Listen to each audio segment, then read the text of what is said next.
ఏడ్చింది అమ్మా గొడ్డు గోద తల్లడిలేనమ్మా నాగలి ఏడ్చింది అమ్మా గొడ్డు గోద తల్లడిలేనమ్మా కొర్రు గోడున ఏడ్చింది అమ్మా కర్రు కన్నీరు వెట్టిందే అమ్మా ఓ వానమ్మా ఓ వానమ్మా ఒక్కసారి నువ్వు రావమ్మా ఓ వానమ్మా ఓ వానమ్మా ఒక్కసారి నువ్వు రావమ్మా ఒక్కసారి నువ్వు రావమ్మా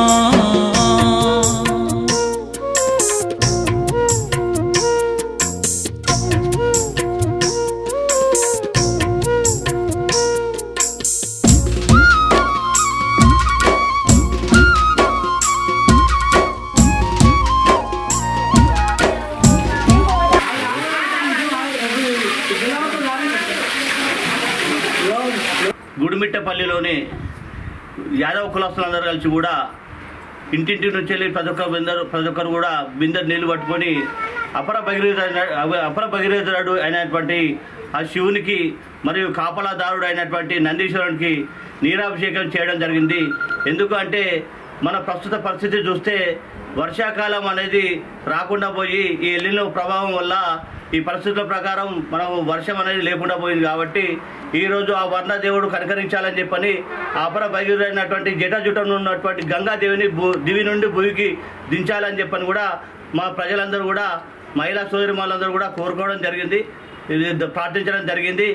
మరి దేవుడు కనికరించి మా పాడి పంటలు చల్లగా ఉండాలని చెప్పని మా కుటుంబ పశువులు కూడా చల్లగా ఉండాలని, మా పంటలు బాగా పండాలని చెప్పని, ఆ వర్షం వస్తేనే మా పంటలు పండుతాయని చెప్పని కూడా ఈరోజు ఆ దేవుని గుడికి ప్రార్థించడం జరిగింది. ఆ గుడిమిట్టపల్లి శివాలయందుకు వర్ణదేవుని కరుకరించాలని ఆ శివునికి అన్నీశ్వరునికి మన నీళ్లతోనే అభిషేకం చేయడం జరిగింది. అందరూ మన సుభిక్షంగా ఉండాలని వర్ణదేవుని కోరుతున్నాం. నీళ్ళు పోసిన మాకు వానలు కొట్టాలని, వానలు కొట్టాలి, పంటలు పండాలి, ఎప్పటి వాళ్ళే మంచి జరగాలి. అదే అందరూ బతుకుతారు వానలు కుడితే, లేకపోతే గింతే బాబు.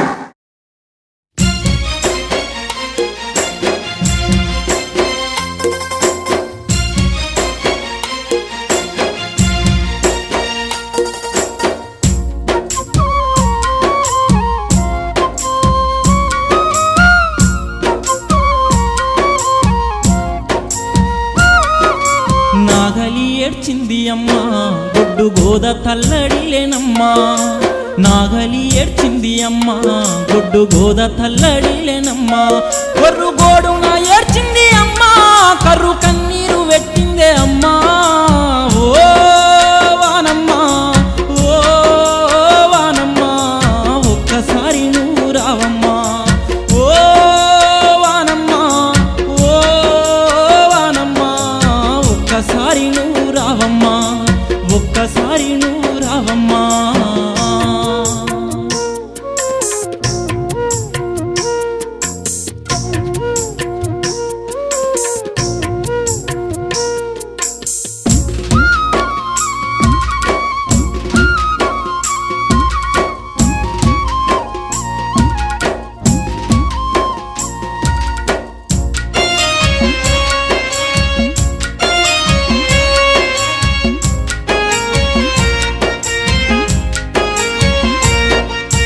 పల్లె అడుగుతున్నదమ్మా నీ జాడ తెల్వదాయనమ్మా మా పల్లె అడుగుతున్నదమ్మా నీ జాడ తెల్వదాయనమ్మా మా చెరువెళ్ళి పోయిందే అమ్మా మా గొంతాడిపోతున్నదమ్మా ఓ వానమ్మా ఓ వానమ్మా ఒక్కసారి నువ్వు రావమ్మా ఒక్కసారి నువ్వు రావమ్మా.